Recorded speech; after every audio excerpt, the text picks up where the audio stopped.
Her lungs burned with every ragged gasp, dragging in air thick with alkali dust and the metallic tang of her own fear. Blood mingled with grit on the soles of her feet, torn raw by the unforgiving stone of the Chihuahua Desert. Elara Croft wasn't just running from something, from the cold fury in her husband Silas's eyes, from the cage he called a home. She was running into the sun-scorched maw of oblivion, praying for an end gentler than the one he promised.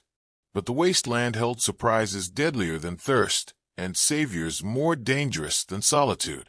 For watching from the shimmering heat haze was an outcast, a Comanche warrior nursing secrets as sharp as obsidian, secrets that could expose a rot spreading from Silas Croft's heart clear across the territory. And Elara, fleeing one monster, was about to collide with a truth far more terrifying than she could imagine. Life in Silas Croft's sprawling ranch house, perched like a vulture overlooking Redemption Creek, was a study in suffocating silence. To the outside world, Silas was the bedrock of the county, prosperous, quick with a firm handshake or a charming smile, especially when townsfolk sought his favor or credit. He cultivated that image meticulously, like he cultivated his prized cattle. But within the thick adobe walls, the air was thin, choked by his unspoken expectations and iron control. Elara learned to navigate the currents of his moods the way a riverboat pilot reads hidden snags beneath the water surface. A tightening around his eyes meant disapproval. A certain quietness before dinner predicted a night of simmering resentment. She moved through the rooms with practiced quietness, her presence barely disturbing the dust motes dancing in the slanted sunlight. She wasn't inherently timid, but Silas had chipped away at her spirit, isolating her, ensuring her world revolved entirely around his needs, his pronouncements. Her only true solace was a small, stubborn patch of earth behind the sprawling stables, an herb garden. There, amongst the hardy sage, chamomile, and prickly pears she coaxed from the reluctant soil, she felt a flicker of her grandmother's strength. Her grandmother, a woman who knew the desert's whispers, who understood the power held in root and leaf. Elara clung to that knowledge, finding a quiet defiance in nurturing life where Silas saw only barrenness. He controlled her interactions, discouraged friendships in Redemption Creek with subtle dismissals or outright prohibitions, disguised as concern for her delicate nature. Once she'd lingered too long chatting with a mercantile owner's wife, sharing a recipe. Silas hadn't raised his voice when she returned. He'd simply taken the small basket of traded goods, sugar, thread, and emptied it onto the floor, his eyes flat and cold. "Idle hands lead to idle thoughts, Elara," he'd said softly, the menace far louder than any shout. "Your place is here, attending to my needs." The waste of precious sugar, the casual humiliation, it was a calculated lesson in ownership. But beneath the surface of compliance, a core of Elara's spirit remained untouched. She saved minuscule amounts of money, earned from discreetly selling potent herbal remedies, headache powders, burned salves, to a few trusted women in town during rare, supervised visits. The coins, cool and heavy, went into a small leather pouch hidden beneath a loose floorboard in her sparsely furnished room. At night, when the house groaned under the weight of Silas's slumber, she'd sometimes trace the forbidding lines of the desert on maps acquired through hushed exchanges, her heart pounding with a dangerous mix of terror and hope. Escape felt like a fever dream, improbable yet desperately necessary. The tension in the Croft house wasn't just simmering. It was a pressure cooker, the valve rattling, threatening to blow. The explosion came without warning, triggered by chance and Silas's inherent suspicion. He'd been searching her room. For what? She never knew. Perhaps just asserting his dominance. When his boot heel struck the loose floorboard, his eyes narrowed. Kneeling, he pried it up with the tip of his hunting knife. His thick fingers closed around the worn leather pouch. He drew it out, hefting the small weight of coins in his palm. The air thickened, grew cold. His face, moments before impassive, slowly contorted, not into explosive rage, but into something far more chilling, a mask of absolute betrayal and icy fury. "What?" he began, his voice deceptively soft, each word dropping like a stone into the silence. "Is the meaning of this?" He held the pouch out, the coins glinting dully. He didn't need her explanation. He saw the savings not as a woman's desperate attempt at meager independence, but as proof of deceit, of secret plans hatched against him. It was an intolerable affront to his authority, his ownership. The ensuing confrontation was swift and brutal. His voice, starting low, escalated into a grating snarl, echoing off the bare walls. Accusations rained down: theft, ingratitude, plotting. Elara stood frozen, the familiar ice of fear encasing her heart. But this time, beneath the fear, a different sensation sparked: the cold, hard certainty of an ending. His open hand cracked across her cheek. The stinging impact jolted her. The world tilted, sound momentarily muffled. But he wasn't finished. His rage momentarily vented, but his eyes held the promise of calculated retribution. He seized her upper arm, his fingers digging in like talons, bruising the flesh. He dragged her, stumbling, towards her bedroom door. "You will learn respect, Elara," he hissed, the words tight with venom. "You will learn your place." He shoved her inside, the force sending her sprawling onto the rough wooden floor. The heavy key scraped, then turned decisively in the lock. Click, thud, silence. Locked in the oppressive darkness, the throbbing pain in her face was a dull counterpoint to the sharp clarity crystallizing in her mind. This wasn't merely another loss of temper. This was a threshold crossed. He wouldn't just punish her now. He would systematically dismantle what little remained of her inner self. The unspoken promise of sustained, deliberate cruelty hung heavy in the stale air. Staying meant annihilation of the soul. The desert, with its sun, its snakes, its vast emptiness, suddenly seemed less a place of certain death, and more a path to possible survival. She waited, listening to the settling sounds of the house, straining for any sign of Silas's movement. Hours crept by. Finally, the profound stillness of the deep night descended, the kind that signals a house truly asleep or empty. Moving with the stealth of a hunted animal, Elara went to the window. The latch, deliberately worked loose over many weeks, yielded with a faint metallic sigh. Cool night air, smelling of dust and distant rain, flowed in, a shocking contrast to the room's suffocating atmosphere. She had nothing prepared, no carefully gathered supplies beyond the clothes she wore and a small, almost empty canteen she'd managed to refill earlier and hide beneath her mattress. It wasn't enough, she knew, but it was all she had. Slipping through the window, she dropped silently onto the soft earth below. She didn't pause, didn't look back at the dark shape of the house that had been her prison. Her bare feet found the familiar path leading away from the stables, then struck the rougher, unfamiliar ground heading south, towards the immense, waiting darkness of the Chihuahua Desert. Adrenaline surged, masking the immediate pain from her feet. She ran, propelled by a terror so profound it eclipsed reason, fueled by the absolute conviction that the desolate wasteland ahead, teeming with hidden dangers, offered a better chance than the suffocating certainty behind her. The ranch house represented a slow, grinding death of the spirit. The desert was a gamble, but at least it was a chance taken on her own terms. The desert greeted Elara not with malice, but with vast, brutal indifference. Sunrise was a slow bleed of color on the horizon, quickly escalating into a blinding, punishing glare. The heat pressed down, tangible, stealing the moisture from her lips, her skin, her throat. The ground shifted beneath her torn feet. Patches of deceptively soft sand gave way to razor-sharp shale and thorny scrub that tore at her simple cotton dress and legs. Her meager supply of water vanished within hours, leaving only the agonizing burn of thirst. Hope dwindled with the shrinking shadows. The landscape offered no comfort, only an endless, undulating vista of rock, sand, and shimmering heat waves that distorted distance and mocked her with phantom images of water. But Elara possessed a resilience forged in quiet suffering.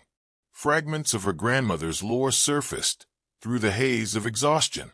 Seek the north face of boulders for lingering coolness. Watch for the flight paths of birds.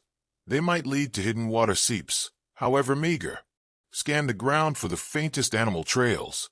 She found a clump of prickly pear, carefully burned off the spines, with a precious match scavenged from her pocket, and chewed the moist, fibrous pulp. It offered little hydration, but eased the dryness in her mouth for a few precious moments. Fear was a constant shadow stretching long beside her. Fear of rattlesnakes coiled beneath rocks. Fear of coyotes whose mournful cries echoed in the twilight. Fear of sunstroke delirium. And the cold, persistent fear of Silas finding her. Every rustle in the sparse brush, every distant hawk cry, sent jolts of adrenaline through her weary body. Back in Redemption Creek, Silas Croft moved with calculated precision. Discovering the empty room and open window ignited not just fury, but a cold dread. Elara missing was inconvenient. Elara running free, potentially talking, that was dangerous. He rode into town, his expression carefully composed into one of deep worry and paternal concern. He spoke to Sheriff Brody, a man more comfortable with saloon brawls than complex investigations, and to the influential members of the town council. His wife, he explained, his voice thick with feigned emotion, had been unwell, prone to melancholy, perhaps confused spells. She'd wandered off, likely disoriented. He painted a picture of vulnerability, needing rescue. Then, subtly, he planted the seed of doubt. "I fear in her state," he'd added, looking meaningfully at the store owner. "She might have taken, well, some household funds. Not herself, you understand." He let the implication hang. He announced a substantial reward, $500, for a safe return, framed as ensuring her well-being.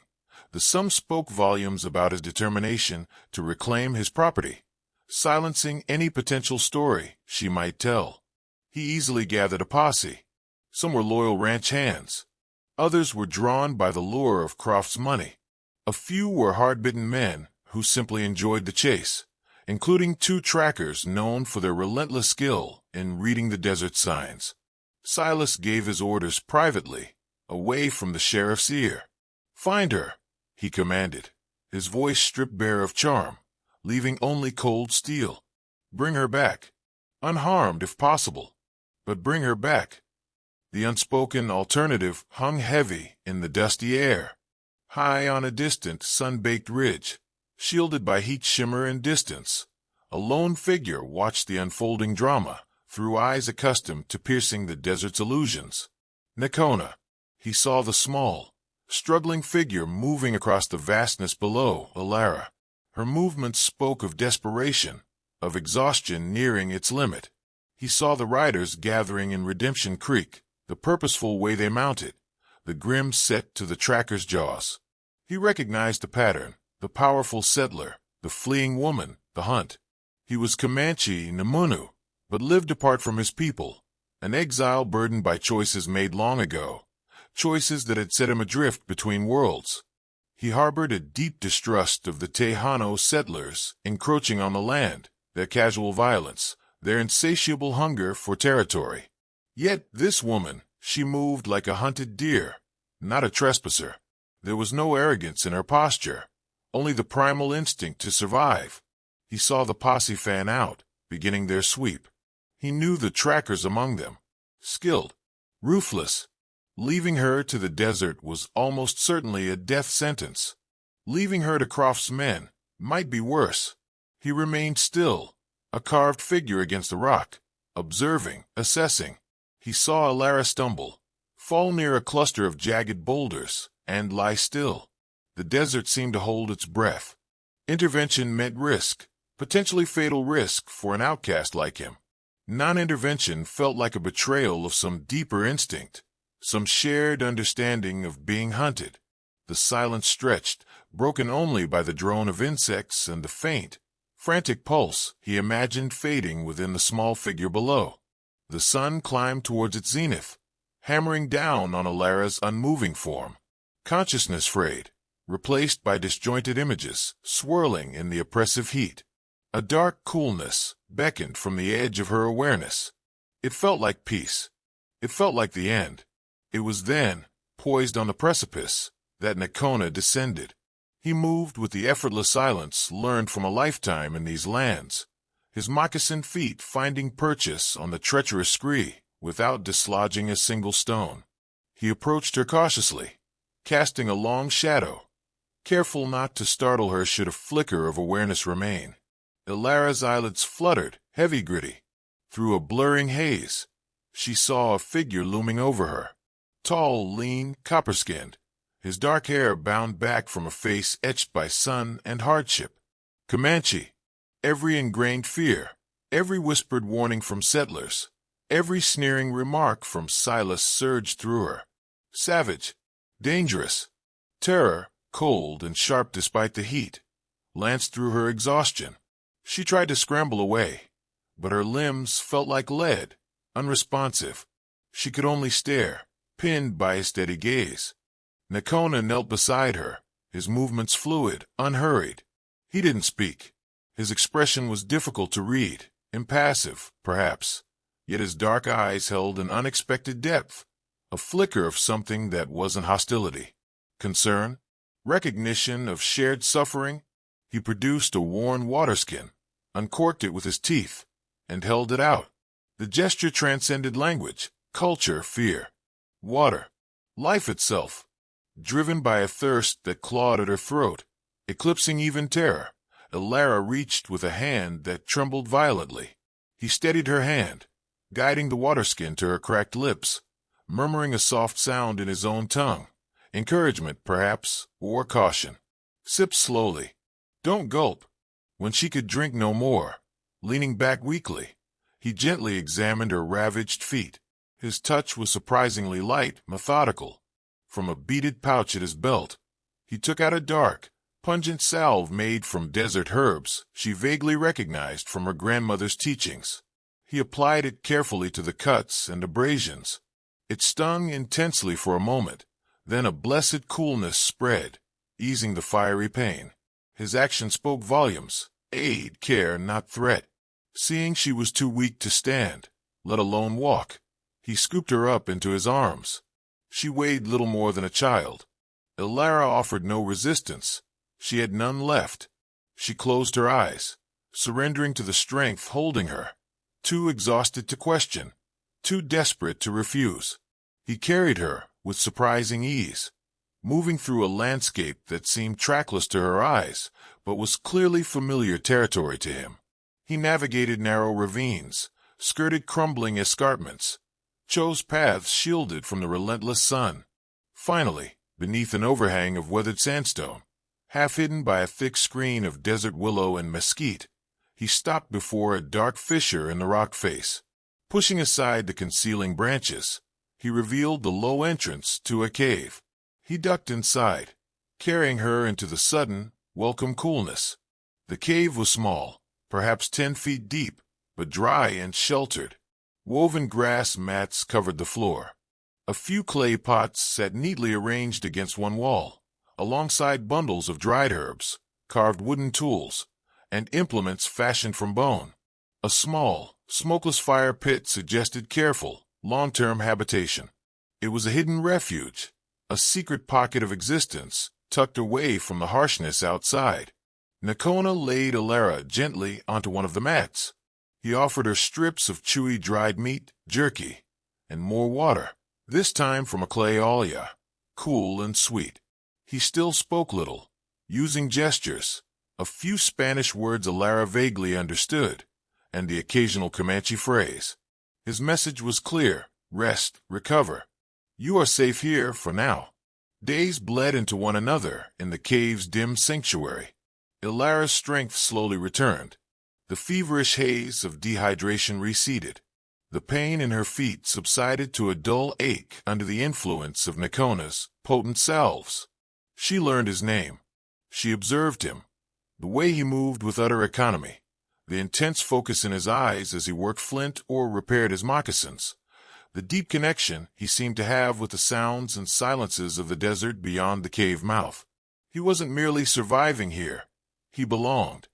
She learned he was Namunu, Comanche, but lived apart. An outcast. The reasons remained veiled in his reserved silence, though she sensed a deep sorrow beneath his stoic exterior.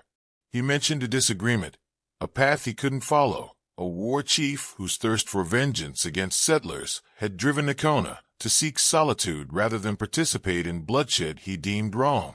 As Elara healed, a fragile trust began to bloom in the shared silence. He started using more English words, rough-edged but understandable, explaining he'd learned some long ago from a solitary white trapper who had treated him as an equal, exchanging knowledge of the land. This tentative bridge of language allowed Elara to share fragments of her own story, not the brutal details of Silas's abuse, but the crushing weight of his control, the erosion of her identity.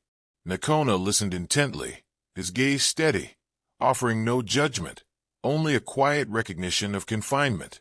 The precarious peace was shattered one late afternoon.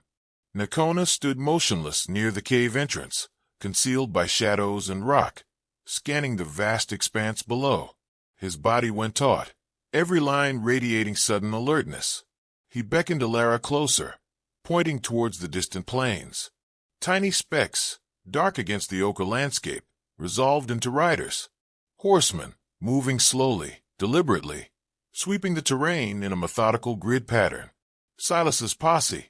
The trackers were good. They had picked up signs, however faint, and were relentlessly narrowing the search area. Nakona's expression turned grim. His sanctuary was deep within broken country, difficult to find by accident, but not impossible for determined men skilled in reading the land. Discovery meant disaster. For Elara, it meant being dragged back to Silas. For Nakona, an outcast Comanche found harboring a white woman, especially one sought by a powerful man like Croft, it likely meant a swift, brutal end from the posse, or further condemnation from any of his own people who might learn of it. The cool air in the cave suddenly felt charged, thick with imminent danger. They were hidden, but the hunters were drawing the net tighter. Every distant bird call, every skittering lizard, now sounded like the herald of their doom. The shared danger, the forced intimacy of their refuge, eroded the remaining barriers between Elara and Nakona. She saw past the stoic warrior facade to the thoughtful, observant man beneath. He saw past her fear and fragility to the resilient core that had driven her into the desert in the first place. He recognized a shared desire for freedom, albeit from different kinds of prisons. One evening, as the shadows lengthened outside and the fire cast flickering light on the cave walls, Nakona finally broke his deeper silence. The time for half-truths was over. The approaching danger demanded full honesty. He spoke slowly, deliberately, his English now more fluid, honed perhaps by the necessity of communicating complex ideas. His exile wasn't just about disagreeing with a war chief's tactics. It ran deeper, tied to a burden he'd carried for years. Years ago, following a brutal skirmish between a Comanche raiding party, when he had refused to join, and a U.S. Army patrol escorting a supply wagon, Nakona had surveyed the grim aftermath. He wasn't seeking spoils, but understanding the senseless cycle of violence. Among the dead soldiers, he found a lieutenant clutching a sturdy leather satchel. Curiosity, and a premonition that this was more than a simple military encounter, compelled him to take it. Inside, beneath official-looking but ultimately insignificant army dispatches, he found the real cargo, a thick ledger book filled with coded entries, and a bundle of letters tied with oilcloth. It took him weeks, months, painstakingly comparing entries, cross-referencing names whispered in trading posts, recalling overheard conversations, to decipher the truth. The ledger detailed secret shipments, repeating rifles, boxes of ammunition, revolvers moving south, across the border into Mexico. The payments were recorded in gold dust and coin. The coded recipient names and drop-off points, once deciphered, pointed unequivocally to one man, Silas Croft. The seemingly respectable rancher was a key player in a dangerous, illegal gun-running operation, supplying weapons to violent bandit factions operating deep in Mexico. fueling the very chaos and cross-border raids that terrified settlers and native tribes alike. The dead lieutenant was Croft's courier, caught in the wrong place at the wrong time. Croft's wealth, his influence, his respectable veneer, it was all built on a foundation of blood money and hidden violence. Nakona had kept this explosive evidence hidden for years. Taking it to the white authorities was unthinkable. He trusted them even less than he trusted Croft. Revealing it to his own tribe was equally perilous. His earlier dissent had already marked him as unreliable, perhaps even a traitor in the eyes of the more militant factions.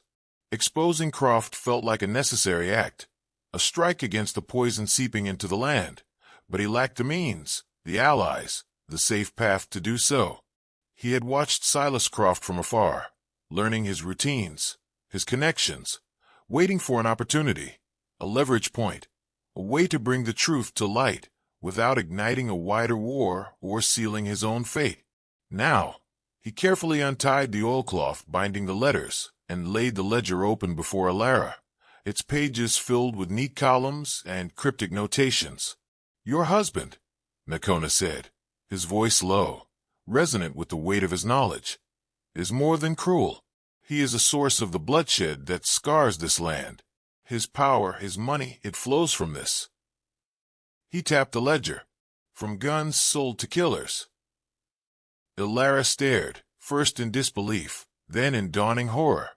The pieces clicked into place. Silas's unexplained trips, his secretive meetings with rough-looking men, his obsession with control extending far beyond his own household. The domestic tyrant she knew was merely the visible face of a much larger, more insidious evil. Her desperate, personal flight had inadvertently stumbled into the heart of a conspiracy, placing the proof of Croft's corruption directly into the hands of his victim. A cold dread mixed with a surge of unexpected purpose filled her. This was no longer just about her escape. It was about exposing Silas for what he truly was, about stopping the flow of weapons, about a form of justice that reached far beyond her own suffering. She looked at Nakona, truly seeing him now, not just an outcast, but a man who had carried this dangerous truth in silence, waiting. And she knew, with absolute certainty, that Silas Croft would hunt them both to the ends of the earth to keep this secret buried. Hiding wouldn't work. They had to use the truth as their weapon. The inevitable arrived with the dawn light, filtering weakly into the cave. Nakona, ever watchful, detected the subtle signs, disturbed rocks on a nearby slope, the unnatural stillness that precedes discovery. "They are close," he stated flatly, his eyes grim. "Too close to run further. We make our stand here, but on our ground." Silas Croft, his patience worn thin, his trackers sensing they were near their quarry, pushed his men hard. They found the faint signs Nakona had anticipated, a displaced stone here, a broken twig there, leading them towards the complex maze of canyons and cliffs where the cave was hidden. Nakona moved quickly, decisively. He explained his plan to Elara, his voice low and urgent. "There is a place nearby, a box canyon. Narrow entrance, steep walls. A trap if used right." He wouldn't fight them head-on. That was suicide. He would use the land itself, use their numbers and aggression against them. He led Elara out of the cave through a different, concealed exit, moving swiftly along treacherous ledges towards the canyon mouth. He found a defensible alcove high on the canyon wall, partially screened by boulders and stunted juniper. "Stay hidden here," he instructed, pressing a sturdy, heavy piece of deadwood into her hands. "Watch.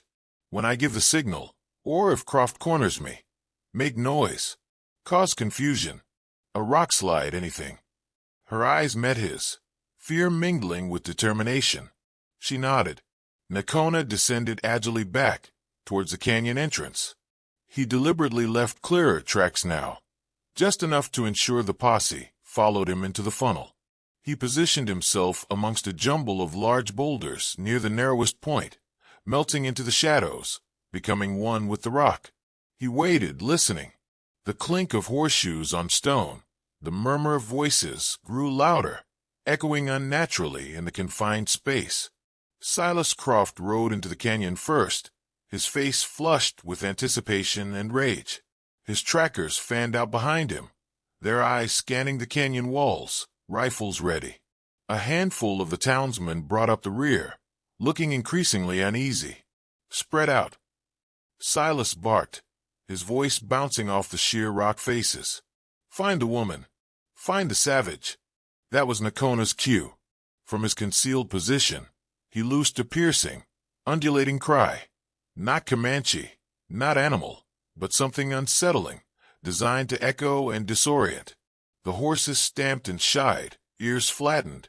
Before the men could pinpoint the source, Nakona, using leverage, sent a shower of small rocks clattering down the opposite canyon wall, drawing their eyes, making them jumpy. "Tricks! Damn engine tricks!" Silas roared, frustration mounting. "He's trying to spook us. Keep moving." Nakona darted from cover, a fleeting shadow high on a ledge, drawing a few wild shots that ricocheted harmlessly off the stone. He vanished again instantly, using his intimate knowledge of every crevice and pathway. He wasn't trying to kill. He was hurting them deeper, sowing confusion, letting the terrain and their own fear work for him. Two of the townsmen exchanged nervous glances and subtly reined their horses back, their conviction in Croft's story visibly crumbling under the eerie pressure. Silas, blind with fury at being toyed with, spurred his horse recklessly forward, deeper into the canyon's embrace, bellowing Nakona's name, demanding he show himself. This was the moment. Nakona stepped out from behind a massive boulder directly into Silas Croft's path.